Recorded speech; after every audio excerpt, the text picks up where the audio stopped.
कि दिल्ली में साइबर थाने की पुलिस को बड़ी कामयाबी हाथ लगी है। फर्जी सीबीआई अधिकारी बनकर ठगने वाला शख्स गिरफ्तार कर लिया गया है।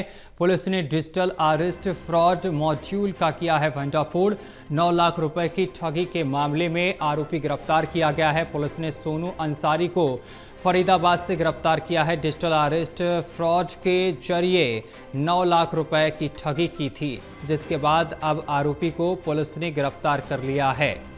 तो बड़ी और अहम जानकारी हम आप तक पहुंचा रहे हैं, जहां आपको बताते चले कि आरोपी को गिरफ्तार कर लिया गया है और पुलिस को बड़ी सफलता हाथ लगी है। जहां आपको बताते चले कि पुलिस ने इस आरोपी को गिरफ्तार कर लिया है। इससे पूछताछ लगातार जारी है। दिल्ली में साइबर थाने की पुलिस को बड़ी कामयाबी हाथ लगी। फर्जी सीबीआई अधिकारी बनकर ठगने वाला शख्स गिरफ्तार कर लिया गया है। पुलिस ने डिजिटल अरेस्ट फ्रॉड मॉड्यूल का किया है भंडाफोड़। 9 लाख रुपए की ठगी के मामले में आरोपी गिरफ्तार हुआ है। पुलिस ने सोनू अंसारी को फरीदाबाद से गिरफ्तार किया है। डिजिटल अरेस्ट फ्रॉड के जरिए 9 लाख रुपए की ठगी की।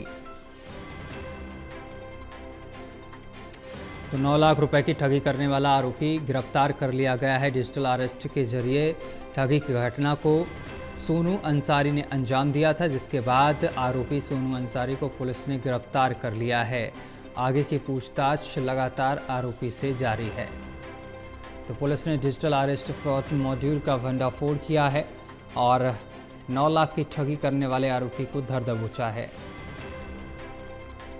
और इस खबर पर अधिक जानकारी के साथ हमारे संवाददाता जितेंद्र हमारे साथ जुड़ गए हैं। जितेंद्र, पुलिस को बड़ी सफलता हाथ लगी है, साइबर ठग को गिरफ्तार किया गया है, क्या कुछ पूरा मामला है?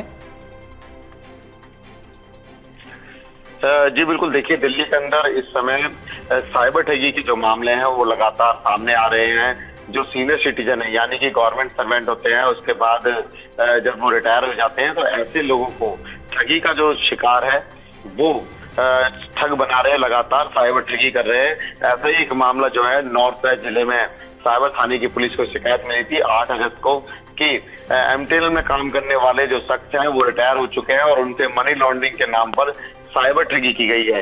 यानी कि उन्हें डिजिटल अरेस्ट किया गया और उसके बाद उनपे 9 लाख रुपए अकाउंट में डलवा लिए गए।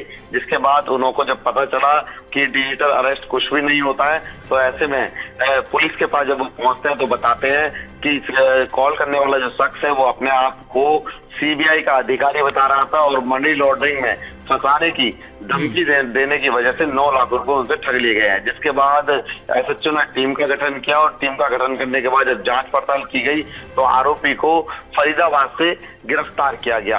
और जब पता किया गया कि आखिरकार ये पैसे किसके अकाउंट में गए हैं, तो आरोपी ने बताया कि उसने अपना आधार कार्ड और अपना बैंक अकाउंट जो है वो खुलवाया था, लेकिन एक शख्स है, उसी का एक साथी है, उसने उसको ये अकाउंट दे दिया था और उसके अकाउंट से जो पैसे हैं वो सभी विदेशी अकाउंट में ट्रांसफर कर दिए गए। यानी कि जो ये ठग होते हैं यूएसडीटी में कन्वर्ट कर देते हैं पैसों को और हवाले के जरिए ये आपस में दिल्ली के अंदर बांट लेते हैं। तो कह सकते हैं कि जिस तरीके से देश के अंदर ठगी के जो मामले बढ़ रहे हैं उस पर लगाम लगाने के लिए दिल्ली पुलिस लगातार प्रयास भी कर रही है और काफी ऐसी सोशल मीडिया है जहां पर दिल्ली पुलिस वीडियो बनाकर डालती है कि डिजिटल अरेस्ट जैसा कोई भी ऐसा कोई प्लेटफॉर्म नहीं है जिससे कि पुलिस किसी को डिजिटल अरेस्ट कर सकती है या फिर कॉल कर सकती है। ऐसे में अगर कोई शख्स क्राइम करता है तो दिल्ली पुलिस उसके घर पर जाएगी या उसके खिलाफ एफआईआर दर्ज होगी और कोर्ट के अंदर मामला चलेगा। लेकिन ठगों ने एक नया रूल बना लिया है कि लोगों को ठगने के लिए एआई की मदद से कोई तो जज बन जाता है, कोई सीबीआई अधिकारी बन जाता है, तो कोई स्पेशल सेल का अधिकारी बनकर या क्राइम ब्रांच का अधिकारी बनकर लोगों के साथ ठगी की वारदातों को अंजाम देता है। तो ऐसे में दिल्ली पुलिस लगातार लोगों से अपील कर रही है कि डिजिटल अरेस्टिंग जैसा कोई भी ऐसा मामला नहीं है कि दिल्ली पुलिस कभी किसी को डिजिटल अरेस्ट करे या वो दिल्ली पुलिस किसी से ये कहे कि आप डिजिटल अरेस्ट हो गए हैं। तो अगर किसी की ऐसी कॉल आती है तो उसकी कॉल से बचें और उसकी शिकायत जो है वो साइबर थाने में जरूर करें। तो ऐसे में अब दिल्ली पुलिस ने कोई बड़ी कामयाबी हाथ लगी है। पुलिस ने एक ठग को फरीदाबाद से गिरफ्तार कर लिया है। जितेंद्र, एक आरोपी को फरीदाबाद से गिरफ्तार किया गया है। फिलहाल जांच पड़ताल जारी है। बहुत शुक्रिया जितेंद्र हमारे साथ जुड़ने के लिए और तमाम जानकारी साझा करने के लिए।